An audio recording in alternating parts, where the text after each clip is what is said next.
नमस्कार, मी रेणुका. बुलेटिनमध्ये तुम्हा सगळ्यांचं स्वागत. या बुलेटिनमध्ये आपण बातम्या बघणार आहोत. थोडक्यात त्यातली सुरुवातीची आत्ताच्या क्षणाची सगळ्यात महत्त्वाची बातमी ती म्हणजे शिवसेना आमदार प्रताप सरनाईक यांच्या घरावर ईडीनं छापा घातलाय. पूर्वेश आणि विहंग सरनाईक यांच्या घरावर ईडीनं सकाळी छापे घातलेत. राजकीय सुडापोटी ही कारवाई करण्यात आली आहे असं प्रताप सरनाईक यांनी म्हटलंय. शिवसेना खासदार संजय राऊत यांनी पुन्हा एकदा भाजपवर हल्लाबोल केलाय. शिवसेनेच्या आमदाराच्या घरी ईडीनं कारवाई केली तरी सरकार दबावाखाली येणार नाही. ईडी असो किंवा सीबीआय, सरकार कोणालाही शरण जाणार नाही असं संजय राऊत यांनी म्हटलंय. हा महाराष्ट्र आणि सरकार 5 वर्ष टिकेल, त्यामुळे आम्ही कुणाच्या बापाला घाबरत नाही असंही संजय राऊत म्हणाले. शिवसेना नेते प्रताप सरनाईक यांच्या घरावर टाकण्यात आलेल्या ईडी छाप्यावर अन्न पुरवठा आणि ग्राहक संरक्षण मंत्री छगन भुजबळ यांनी प्रतिक्रिया दिली आहे. ईडी ही त्यांच्या हातातली बाहुली आहे असं त्यांनी म्हटलंय. ही कारवाई म्हणजे केंद्र सरकारमधल्या नेत्यांच्या दृष्टीनं दडपशाही नाही, पण लोकशाहीच्या दृष्टीनं ही दडपशाहीच आहे असंही भुजबळ म्हणाले. महसूल मंत्री बाळासाहेब थोरात यांनीही प्रताप सरनाईकांवर ईडीमार्फत करण्यात आलेल्या छापेमारी ही दुर्दैवी असल्याचं म्हटलंय. दुर्दैवानं काही केंद्रीय संस्थांचा वापर राजकीय हेतून होताना दिसतोय. आमचा यावर आक्षेप कायम आहे आणि जिथे भाजप सरकार आहे तिथे छापे पडल्याचं दिसलं नाही. गेल्या 6 वर्षात ईडीसारख्या संस्थांचा वापर राजकारण करण्यासाठीच होतोय आणि हे दुर्दैवी असल्याचं ते म्हणाले. शिवसेना आणि त्यांचे मुख्य भ्रष्टाचार करण्यात पटाईत असतात आणि मी ईडीच्या कारवाईचं स्वागत करतो, कारण ईडीला पुरावे मिळाले असतील म्हणूनच ईडीने ही कारवाई केली असेल अशी प्रतिक्रिया भाजप नेते किरीट सोमय्या यांनी दिली. पुरावे असतील म्हणूनच ईडीची कारवाई केली आहे आणि ईडीनं काहीतरी माहिती असल्याशिवाय कारवाई केली नसेल असं देखील स्पष्टीकरण विरोधी पक्षनेते देवेंद्र फडणवीस यांनी दिले. चूक नसेल तर घाबरण्याचं कारण नाही, त्यांच्याकडे पुरावे असतील तर त्यांनी सादर करावेत असंही त्यांनी सोलापुरात बोलताना म्हटलंय. आज मंत्रिमंडळाची बैठक होते, ज्यात हिवाळी अधिवेशन डिसेंबरमध्ये घ्यायचं की पुढे ढकलायचं याबद्दल चर्चा अपेक्षित आहे. त्याचप्रमाणे कामकाज सल्लागार समितीच्या बैठकीत देखील यातला निर्णय अपेक्षित आहे. महाराष्ट्रात येत्या 2 ते 3 महिन्यात आपलं सरकार येईल, ते कसं हे मी पत्रकारांना कळवतो असा खळबळजनक दावा केंद्रीय मंत्री रावसाहेब दानवे यांनी केलाय. 2 ते 3 महिन्यात महाविकास आघाडीचं सरकार पडेल आणि आपलं सरकार येईल असा विश्वास त्यांनी व्यक्त केला. मराठवाडा पदवीधर मतदारसंघाच्या प्रचारानिमित्तानं ते परभणीत बोलत होते. लव्ह जिहादच्या मुद्द्यावरून सामनामधून भाजपवर टीका करण्यात आली. आधी लव्ह जिहादची कायदेशीर व्याख्या ठरवावी लागेल आणि ती योगीजी आणि शिवराज मामांनी ठरवली आणि देशानं स्वीकारली असं होणार नाही. बिहारात लव्ह जिहाद विरोधी कायदा भाजप करणार असेल तर त्याच कायद्यातली मार्गदर्शक तत्व महाराष्ट्र सरकारला अभ्यासासाठी उपयोगी ठरतील. या विषयावर बांग देऊन सरकारला हादरे देऊ या भ्रमातूनही भाजपवाल्यांनी बाहेर पडावं अशा स्वरूपात ही टीका करण्यात आली. देशात कोरोनाचा पुन्हा कहर सुरू झाल्याने कोरोनाबाधितांची संख्या वाढते आणि त्यासाठी पंतप्रधान नरेंद्र मोदी 2 ते 3 दिवसात म्हणजे 27 नोव्हेंबरला राजदूतांसह सिरम इन्स्टिट्यूटला पुण्याला भेट देतील, ज्यात कोरोनाच्या लसीची माहिती ते घेतील. या भेटीसाठीची प्रशासनाकडून तयारी सध्या केली जाते. ऑक्सफर्ड विद्यापीठानं विकसित केलेली ॲस्ट्राझेनेका कंपनी कोरोना प्रतिबंधक लस 70% परिणामकारक असल्याचं 3ऱ्या टप्प्यातल्या चाचण्यांचे निष्कर्ष आहेत. भारतात या लसीची निर्मिती कोविशिल्ड नावानं सिरम इन्स्टिट्यूट करेल. ब्रिटन, ब्राझीलमध्ये केलेल्या चाचण्यांचे तात्पुरते निष्कर्ष ॲस्ट्राझेनेका कंपनीनं सोमवारी जाहीर केलेत, ज्यानुसार लसीचे 2 प्रकारे डोस देऊन तिच्या परिणामकारकतेच्या चाचण्या करण्यात आल्या. राज्यात मिशन बिगिन अगेनचे नवे निर्देश जाहीर करण्यात आले, ज्यानुसार राजस्थान, दिल्ली, गुजरात, गोव्यातून येणाऱ्या प्रवाशांना RT-PCR टेस्ट महत्त्वाची असेल. 72 तासांपूर्वीचं RT-PCRचं प्रमाणपत्र असेल तर राज्यात प्रवेश मिळेल. विमान प्रवास आणि रेल्वे प्रवासासाठी कोविड टेस्ट महत्त्वाची ठरेल. RT-PCR निगेटिव्ह असेल तर प्रवासाची मुभा दिली जाईल. कुठलाही प्रवासी महाराष्ट्रात येत असेल तर त्याची RT-PCR चाचणी केली जाणार आहे. रिपोर्ट निगेटिव्ह आला तर महाराष्ट्रात प्रवेश मिळणार असल्याची माहिती गृहमंत्र्यांनी काल दिली. विमान, बस आणि रेल्वेतून येणाऱ्या प्रवाशांची चाचणी बंधनकारक असल्याचंही काल त्यांनी स्पष्ट केलं.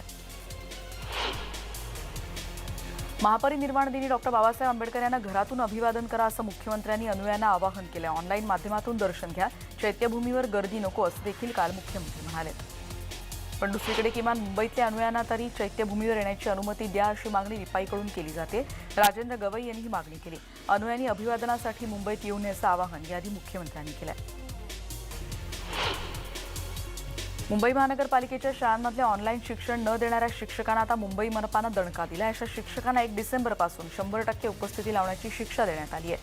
मनपाच्या शाळांमधले काही शिक्षक विद्यार्थ्यांना ऑनलाईन शिक्षण देत नसल्याची माहिती शिक्षण समितीच्या बैठकीत समोर आली आणि त्यावेळी समिती सदस्यांनी हा निर्णय घेतला आणि दांडी मारणाऱ्या शिक्षकांना आता शाळेत 100% उपस्थिती लावणं बंधनकारक आहे.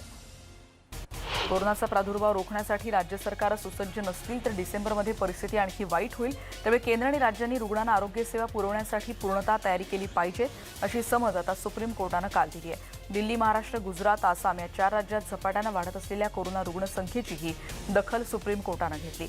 या राज्यांमध्ये प्रत्यक्ष परिस्थिती काय आणि प्रादुर्भाव रोखण्यासाठी प्रशासन नेमके कोणते उपाय करतंय याचा सविस्तर तपशील न्यायालयात सादर करण्याची देखील सांगण्यात आलंय.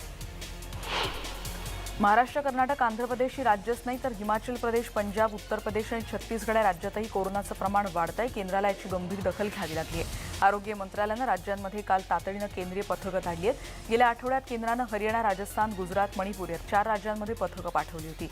नोव्हेंबरच्या 3ऱ्या आठवड्यापासून वेगवेगळ्या राज्यांमध्ये कोरोना रुग्ण वाढत आहेत. त्यामुळे केंद्रानं राज्यांचा आढावा घ्यायला सुरुवात केली आहे. राज्यात कोरोना रुग्ण वाढीचा आकडा 5,000च्या खाली गेला. दिवसभरात 4,153 नव्या कोरोना रुग्णांची भर पडली. दिवसभरात 30 कोरोना रुग्णांचा काल मृत्यू झालाय. कोरोना रुग्ण बरे होण्याचं प्रमाण 92% गेलंय. तर मुंबईमध्ये दिवसभरात 800 कोरोनाग्रस्तांची नोंद झाली. 14 जणांचा कोरोनामुळे मृत्यू झाला. मुंबईत एकूण 2,76,000हून अधिक कोरोना रुग्णांची नोंद झाली आहे. आतापर्यंत 10,687 रुग्णांचा मुंबईत मृत्यू झालाय. कोरोना संसर्गाची दुसरी लाट थांबवण्यासाठी मुंबई मनपानं आता उपाययोजना हाती घेतल्यात. बाजारपेठा, मंडई आणि रस्त्यावर बसणाऱ्या फेरीवाल्यांच्या चाचण्या सध्या महानगरपालिकेने सुरू केल्यात आणि चाचणीला नकार देणाऱ्या फेरीवाल्यांना संबंधित ठिकाणी व्यवसाय करायला अटकाव घातला जातो आहे. मुंबई उपनगराला कोरोनाच्या दुसऱ्या लाटेचा फटका बसू नये यासाठी मुंबई मनपानं स्थलांतरित नागरिकांवर लक्ष केंद्रित केलंय. मुंबईत स्थलांतर करणाऱ्या आणि बंद घरांची मुंबई महानगरपालिकेने आता यादीच तयार केली आहे. या यादीत 20,000 कुटुंबांची नोंद करण्यात आली. यातली 8,000 कुटुंब इमारतींमध्ये तर 12,000 कुटुंब चाळसदृश आणि झोपडपट्टीत राहणारी आहेत, अशी माहिती पालिकेचे अतिरिक्त आयुक्त सुरेश काकाणी यांनी दिली. पुण्यामध्ये काल दिवसभरात 206 पॉझिटिव्ह रुग्णांची वाढ झाली तर दिवसभरात 181 रुग्णांना डिस्चार्ज देण्यात आला. 12 जणांचा पुण्यामध्ये काल मृत्यू झालाय. विजेचा शॉक लागून एकाच घरात 3 मुलांचा मृत्यू झालेल्या कुटुंबियांचं सांत्वन करण्यासाठी आरोग्यमंत्री राजेश टोपे यांनी जालन्यातल्या पिंपळखेड पिंपळे गावात त्यांनी भेट दिली आणि पीडित कुटुंबियांचं त्यांनी सांत्वन केलं. कोरोना कालावधीत बेस्टची प्रवासी संख्या 23 लाखांवर पोहोचली. लॉकडाऊन आधी 23 लाखांच्या आसपास इथे प्रवासी प्रवास करत होते. त्यामुळे प्रवासी संख्या आणखी वाढवण्यासाठी बेस्ट उपक्रमानं यंदा कोणतीही भाडेवाढ न करण्याचा निर्णय घेतला. पुढची बातमी आहे. बारामती शहरातल्या नागरिकांच्या आरोग्याला मोठा धोका निर्माण झालाय, कारण शहरातल्या नागरिकांना पिण्याचा पुरवठा करणाऱ्या जॅकवेलमध्ये ड्रेनेजचं पाणी साठून राहत आहे. याकडे नगरपालिका प्रशासन मात्र अजूनही पूर्णपणे दुर्लक्षच करताना दिसतंय. भुसावळ तालुक्यात साक्री नावाच्या गावाच्या 2 किलोमीटर अंतरावर दीपनगर औष्णिक विद्युत केंद्र आणि वीज पुरवठा सुरळीतपणे होत नाही असं इथल्या शेतकऱ्यांनी सांगितलंय. आठवड्यातून 3 दिवस रात्रीच्या वेळी वीज पुरवठा केला जातो. त्यामुळे शेतीचं नुकसान होत असल्यामुळे आता शेतकरी हवालदिल झालाय. सरकारनं शेतकऱ्यांना 24 तास वीज पुरवठा करावा आणि वीज बिल माफ करावं अशी मागणी शेतकरी करतात. मुंबईकरांना पाणी कपातीतून दिलासा मिळणार आहे, कारण मे-जून महिन्यातली पाणी कपात टाळण्यासाठी 200 MLDचं निःक्षारीकरण प्रकल्प उभारला जाईल. समुद्रातलं खारं पाणी गोळं करून पाणी कपात दूर करण्याचा हा सरकारचा प्रयत्न आहे. निवडणुका आल्या की राष्ट्रवादीचं जातीपातीचं राजकारण सुरू होतं आणि भाजपनं असं कधीच केलेलं नाही. राज्यात अनेक मराठा मुख्यमंत्री झाले, पण मराठा आरक्षण देण्याचं काम देवेंद्र फडणवीसांनीच केलं.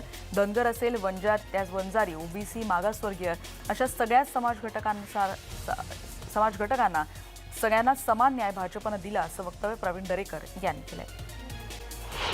अजित पवारांनी बंडखोरी करत भाजपसोबत एकत्रित केलेल्या शपथविधीला काल 1 वर्ष पूर्ण झालं आणि यावरून नवाब मलिकांनी भाजपवर टीका केली. बेईमान भाजपचं बेईमानी करून एकत्र आलेलं काही दिवसांचं सरकार, असा टोला काल त्यांनी लगावला. ठाण्यात मनसे पदाधिकारी जमील शेख यांची काल भरदिवसा गोळी झाडून हत्या करण्यात आली. राबोडी परिसरातली ही घटना आहे. त्यांच्या डोक्यात गोळी लागल्यामुळे त्यांचा जागीच मृत्यू झाला, पण पोलिसही अजून या हत्येला दुजोरा देत नसल्याचं कळतंय. वैद्यकीय अहवालानंतरच कारण स्पष्ट होईल असं पोलीस आयुक्तांचं म्हणणं आहे. नजीब मुल्ला यांनीच माझ्या काकाला मारलं असा जबाब महाराष्ट्र नवनिर्माण सेनेचे पदाधिकारी जमील शेख यांचा पुतण्या फैसल शेखनं पोलिसांना दिलाय. 2014ला देखील जमील यांच्यावर जीवघेणा हल्ला झाला. तो हल्लाही मुल्ला यांनीच केला होता अशी तक्रार 2014मध्ये जमील शेख यांनी दिली होती आणि नजीब मुल्ला यांची अनेक अनधिकृत बांधकामं त्यांनी उघडकीला आणली होती असं देखील त्यांना म्हटलंय. एटीएममधून पैसे काढत असाल तर ही बातमी तुमच्यासाठी खूपच महत्त्वाची आहे, कारण पुण्यात एटीएमला स्कीमर लावून कार्ड क्लोनिंगचा एक धक्कादायक प्रकार समोर आलाय.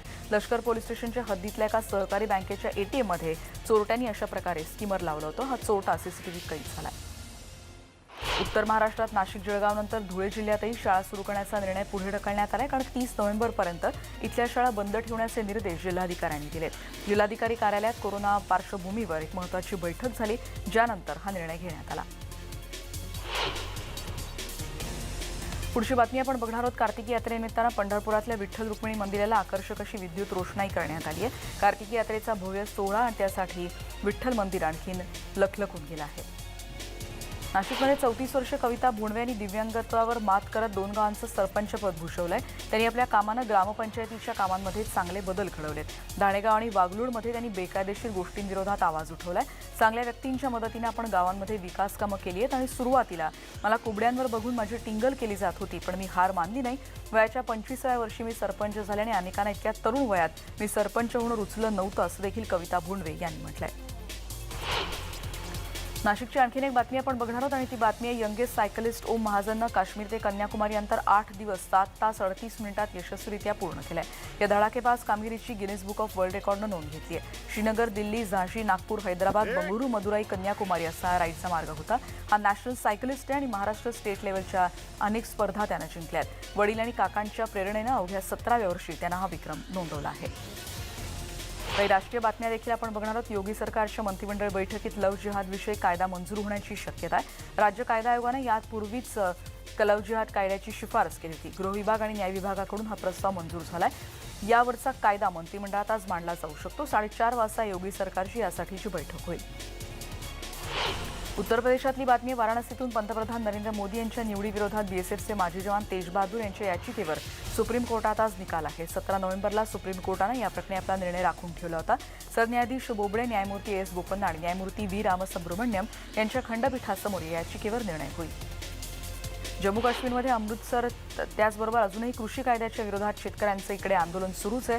स्थानिक नेते मंत्री याकडे दुर्लक्ष करतात, फक्त आश्वासनं देतात असा आरोप शेतकरी करतात. आमच्या मागणीकडे पंतप्रधानही दुर्लक्ष करत असल्याची इथल्या शेतकऱ्यांची व्यथा आहे. मोठ्या उद्योग समूहांना व्यापारी बँका स्थापायला परवानगी देणं हे बॉम्बगोळ्यासारखं ठरेल असा इशारा आरबीआयचे माजी गव्हर्नर आणि अर्थतज्ञ रघुराम राजन यांनी म्हटलंय. गैरबँकिंग वित्त कंपन्यांना व्यापारी बँकांमध्ये रूपांतरित करण्याबद्दल आरबीआयच्या समितीनं सादर केलेल्या प्रस्तावावर राजन आणि माजी डेप्युटी गव्हर्नर विरल आचार्य यांनी नाराजी व्यक्त केली. राजधानी दिल्लीत कोरोनाबाधितांची संख्या वाढते आणि प्रादुर्भाव रोखण्यासाठी दिल्ली सरकारनं मोबाईल लॅबमध्ये नागरिकांची चाचणी घेण्याचा निर्णय घेतलाय. ही चाचणी मोफत केली जाणार आहे. रिपोर्ट 6 तासात मिळेल. या चाचणीचा खर्च आयसीएमआर करणार आहे. देशात अनेक राज्यांमध्ये कोरोनाचे रुग्ण वाढत आहेत आणि ही संख्या रोखण्यासाठी उपाययोजना केल्या जात आहेत. सुरतमध्ये म्युनिसिपल कॉर्पोरेशननं पुढाकार घेत कोविड सेंटर उभारले आणि नागरिकांनी गर्दी न करण्याचं आवाहन इथे केलं जात आहे. गर्दी करणाऱ्यांवर कारवाई केली जाते. कोरोना प्रादुर्भाव रोखण्यासाठी सुरत पोलीस आणि सुरत म्युनिसिपल कॉर्पोरेशन सध्या संयुक्तपणे अशा रीतीनं काम करत आहेत. लेहमध्ये एका आठवड्यासाठी जनता कर्फ्यूचं पालन केलं जाणारे अत्यावश्यक सेवा आणि किराणा साहित्य विक्रीची दुकानं यातून वगळण्यात आली आहेत. अंजुमन उल इस्लामचे अध्यक्ष डॉक्टर अब्दुल कुय्यम यांनी ही या संदर्भातली माहिती दिली. उत्तर प्रदेशातही शाळा कॉलेजेस कोरोनामुळे बंद होती, पण विद्यापीठांमध्ये आता विद्यार्थी येत आहेत. एका विद्यापीठात विद्यार्थी आणि काही शिक्षकांनी हजेरी लावली. कोरोनाबद्दलच्या नियमांचं पालन करत यावेळी विद्यार्थी उपस्थित व्हायला सुरुवात झाली आहे. तर कानपूरमध्ये 3 मजली इमारत कोसळल्याचं कळतंय. ही इमारत कोसळण्याची माहिती मिळण्यास बचाव कार्याची सुरुवात करण्यात आली. ढिगाऱ्याखाली काही जण अडकले तशी शक्यताही वर्तवली जाते.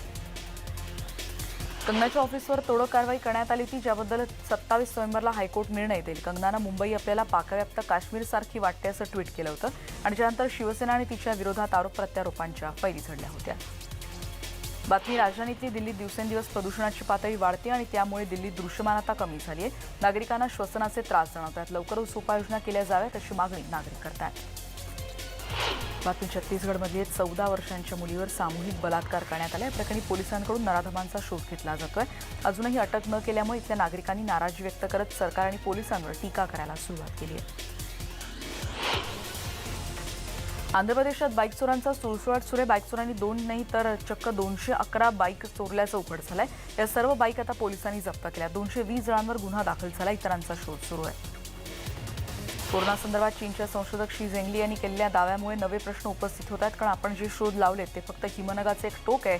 अजून बरंच संशोधन बाकी आहे असा दावा त्यांनी केलाय. कोरोनासंदर्भात प्रयोगशाळेतून जगात आपल्या प्रयोगशाळेतून तो पसरला नाही असं तिनं म्हटलंय. चीनमध्ये बॅटवुमन नावानं प्रसिद्ध असलेल्या महिला शास्त्रज्ञाच्या नवीन दाव्यामुळे आता चर्चा रंगते आहे. इस्रोच्या शुक्रयान मोहिमेसमवेत वैज्ञानिक उपकरणं पाठवण्यासाठी परदेशातून अनेक प्रस्ताव आले, ज्यात 20 प्रस्तावांची प्राथमिक निवड करण्यात आली, ज्यात फ्रान्सच्या प्रस्तावाचाही समावेश आहे. रशिया, स्वीडन, जर्मनी या देशांचेही यात प्रस्ताव आहेत. हे देशही भारताच्या या यानासमवेत संशोधनासाठी वैज्ञानिक उपकरणं पाठवायला तयार आहेत.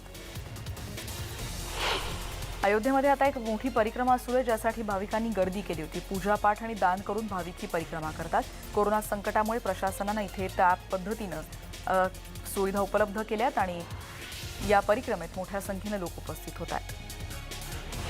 जम्मू काश्मीरमधल्या जनतेला पोस्ट खात्यातल्या महत्त्वाच्या योजनांची माहिती देण्यात आली आणि त्यासाठी उधमपूरमधल्या नागरिकांना डिजिटल इंडियाबद्दलची माहिती देण्यात आली. ही माहिती मिळाल्यामुळे नागरिकांनी समाधान व्यक्त केलं आणि पोस्ट खात्याचे त्यांनी आभारही मानले. पोस्ट खात्यानं उधमपूरमध्ये एका विशेष कॅम्पचं आयोजन यासाठी केलं होतं. अमेरिकेचे नवनिर्वाचित राष्ट्राध्यक्ष जो बायडन यांनी आपल्या कॅबिनेटमधल्या मंत्र्यांची नावं घोषित केली. अँटनी ब्लिकेन यांनी अमेरिकेचं परराष्ट्र मंत्रीपद त्यांच्याकडे सोपवण्यात आलं, तर एल्झांद्रो मायक्रोस यांच्याकडे गृहमंत्रीपदाची जबाबदारी सोपवण्यात आली आहे. लिंडा थॉमस ग्रीनफिल्ड यांची संयुक्त महाराष्ट्रातील अमेरिकेच्या ब्रँड अँबॅसेडर म्हणून निवड झाली, तर जेक सुलिव्हान यांच्याकडे अमेरिकेच्या राष्ट्रीय सुरक्षा सल्लागार पदाची धुरा सोपवण्यात आली. केरळमध्ये पर्यटकांची गर्दी मोठ्या प्रमाणात वाढते, कारण कोझिकोडमध्ये निसर्ग सौंदर्य खुलले आणि पर्यटक तिकडे चांगलेच आकर्षित होत आहेत. केळ्याच्या बागांमध्ये गुलाबी फुलांची चादर पसरली आहे. लखनौमध्ये त्रिपुरामध्ये पेंटिंग वर्कशॉप आयोजित करण्यात आलं होतं आणि इथे अनेकांनी सहभाग घेतला. भिंतींवर आकर्षक चित्र कशी काढावीत याची प्रात्यक्षिकं इथे सादर झाली. चंदीगडमध्ये अनेक वर्ष राहुल आणि गौणिका यांची प्रेमकहाणी सुरू होती, पण लग्न केव्हा होणार याची त्यांना काळजी होती आणि त्यांचा आता विवाह झालाय. प्रेमामध्ये प्रचंड ताकद असते आणि प्रेमात समोरचा साथ देणारा असेल तर तुम्हाला कोणी थांबवू शकत नाही, असा सल्ला या युगीरानं दिलाय. आसामचे माजी मुख्यमंत्री तरुण गोगोई यांचं गुवाहाटीमध्ये काल निधन झालं. राज्याचे आरोग्यमंत्री हिमंत बिस्वा शर्मा यांनी याबद्दलची माहिती दिली. कोरोनाची लागण झाल्यानं त्यांच्यावर उपचार सुरू होते. वयाच्या 85व्या वर्षी त्यांनी अखेरचा श्वास घेतला. सोशल मीडियावरून एखाद्याची बदनामी करणं किंवा अन्य माध्यमातून अपमानकारक साहित्य प्रकाशित करणाऱ्यांविरोधात केरळ राज्यानं आता कठोर कायदा मंजूर केलाय. यात आरोप सिद्ध झाले तर 10,000 रुपये दंड किंवा 5 वर्षांची शिक्षा या दोन्हीचा समावेश करण्यात आलाय. ऑनलाईन गेम्समुळे नागरिकांच्या पैशांचा अपव्यय होत असल्याचा दावा करत लवकरच यावर बंदी आणण्याचे संकेत कर्नाटक सरकारनं दिलेत. गृहमंत्री बसवराज बोम्मई यांनी याबद्दलची माहिती दिली. निवडणुका आल्या की राष्ट्रवादीचं जातीपातीचं राजकारण सुरू होतं आणि भाजपनं जातीचं राजकारण कधीच केलं नाही. राज्यात मराठा मुख्यमंत्री झाले, पण मराठा आरक्षण देण्याचं काम देवेंद्र फडणवीस यांनीच केलं. धनगर, बंजारी, ओबीसी आणि मागासवर्गीय अशा सगळ्याच समाज घटकांना त्यांनी न्याय दिला, असं दरेकर यांनी म्हटलंय. अजित पवारांनी बंडखोरी करत भाजपसोबत एकत्रित केलेल्या शपथविधीला काल 1 वर्ष पूर्ण झालं आणि यावरून नवाब मलिकांनी भाजपवर टीका केली. बेईमान भाजपचं बेईमानी करून आलेलं सरकार, अशा शब्दात त्यांनी टोला लगावला. भाजपकडून वीज बिलाविरोधात केल्या जाणाऱ्या आंदोलनांवरही त्यांनी टीका केली. भाजपनं वीज बिल थकबाकी केली, त्याचा परिणाम आज झालाय आणि सरकारला दिलासा देण्याची इच्छा आहे, मात्र एमएसईबीची भाजपनं वाईट अवस्था करून ठेवली, अशी टीका नवाब मलिक यांनी केली. कल्याणच्या पत्रीपुलाचं गर्डर लॉन्चिंगचं काम पूर्ण झालंय. शिवसैनिकांनी फटाके फोडून याचा आनंद साजरा केला, ज्यावर मनसेनं टीका केली. फटाके फोडून एखाद्या गोष्टीचा इव्हेंटचा समारोप केल्याची टीकाही मनसेच्या राजू पाटील यांनी केली. कॉम्रेड भारती सिंग आणि पती हर्षला जामीन मंजूर झालाय. 15,000च्या जात मुचलक्यावर त्यांना जामीन मिळालाय. अंमली पदार्थ सेवन प्रकरणात या दोघांनाही अटक करण्यात आली होती. बॉलिवूड अभिनेत्री मलायका अरोरा खाननं क्रिकेट खेळण्याचा आनंद लुटला. तिनं आपल्या मुलासोबत क्रिकेट खेळतानाचा व्हिडिओ आहे. सध्या डान्सच्या रियालिटी शोमध्ये परीक्षकाची जबाबदारी तिने नुकतीच पार पाडली. ऑस्ट्रेलियाचे धडाकेबाज फलंदाज डेव्हिड वॉर्नर याला भारतीय सिनेमाची आवड आहे आणि बॉलिवूडच्या अनेक गाण्यांवर त्यानं आपले व्हिडिओ शेअर केलेत. वॉर्नर आता चक्क बिग बी अमिताभ बच्चन यांच्या भूमिकेत समोर येतोय. वॉर्नरनं व्हिडिओ इंस्टाग्रामवर शेअर केलाय आणि तो व्हायरल होतोय. खास अमिताभ शैलीतले संवाद म्हणत हा संवाद कोणत्या सिनेमातला, असा सवालही त्यांनी चाहत्यांना दिलाय. पूर्वचीनच्या शांघायमधल्या एका शाळेनं मुलांना चांगल्या आणि आरोग्याच्या दृष्टीने सुरक्षित अन्न पुरवलं जावं यासाठी आधुनिक तंत्रज्ञानाचा वापर करत एक नवीन प्रणाली सुरू केली आहे, ज्यानुसार या कॅन्टीनमध्ये मुलांना जेवण मिळण्यासाठी रोबोट्स तैनात आहेत. इथे शाळेचे मुख्याचार्य आणि सर्व्हरही रोबोट्स आहेत. कोरोना संसर्ग टाळण्यासाठी जिथून मोठ्या प्रमाणात कोरोनाचा संसर्ग होऊ शकतो असं ठिकाण म्हणजे कॅन्टीन आणि म्हणूनच कॅन्टीनमध्ये होणारी गर्दी लक्षात घेत हा उपाय शाळा प्रशासनानं आधुनिक तंत्रज्ञानाचा वापर करत तिथे लागू केलेला आहे. सकाळी 10:30च्या सुमारास रोबोटचं काम सुरू होतं. कॅटरिंग स्टाफनं पूर्वीच वजन केलेलं असलेल्या डिशिंग स्वयंपाक यामध्ये सर्व्ह होतो आणि प्रोग्रामच्या आधारे ते शिजवलं जातं. उत्तर सोमालियातल्या किनारपट्टीच्या बोसासो शहरात सोमवारी पुराच्या पाण्याचा कहर पाहायला मिळाला, कारण चक्रीवादळानंतर मुसळधार पावसामुळे इथे पूर आला. या भागात आलेलं चक्रीवादळ जगात आतापर्यंत आलेल्या चक्रीवादळांमध्ये सर्वात भयंकर होतं असं म्हटलं जात आहे. परिस्थितीला एक प्रचंड आपत्ती म्हणूनही इथे संबोधलं जात आहे. भारत ऑस्ट्रेलियामधल्या एकदिवसीय क्रिकेट मालिकेला 27 नोव्हेंबरपासून सुरुवात होईल. आयपीएलमधल्या जबरदस्त फॉर्ममुळे अनुभवी शिखर धवनला सलामीसाठी संघ व्यवस्थापनाची पहिली पसंती आहे, पण त्याच्या साथीला दुसरा सलामीवीर म्हणून कोणाला खेळवायचा याबद्दलचा प्रश्न कायम आहे. मयांक अग्रवाल आणि शुभमन गिल आणि लोकेश राहुल यांची नावं यासाठी चर्चेत आहेत. रोहित शर्माच्या शब्दांमुळे आपल्याला धीर आला असं सूर्यकुमार यादवनं म्हटलं. ऑस्ट्रेलिया दौऱ्यासाठी सूर्यकुमार यादवची निवड न झाल्यामुळे तो निराश झाला होता. तर रोहित शर्मानं सूर्यकुमारशी संवाद साधला आणि इतक्या सहज हार मानू नकोस, तुझं काम करत राहा, तुला नक्की फळ मिळेल. या परिस्थितीतून सध्या मी गेलेलो आहे असं त्यानं सूर्यकुमार यादवला समजावलंय. आयपीएलच्या यंदाच्या मोसमात मुंबई इंडियन्ससाठी खेळताना 145च्या सरासरीनं 480 धावा त्याने फटकावल्या होत्या, पण त्याची ऑस्ट्रेलियन दौऱ्यासाठी निवड झाली नाही. यावरून वेस्ट इंडिजचा माजी दिग्गज क्रिकेटपटू ब्रायन लारानं मत व्यक्त केलंय.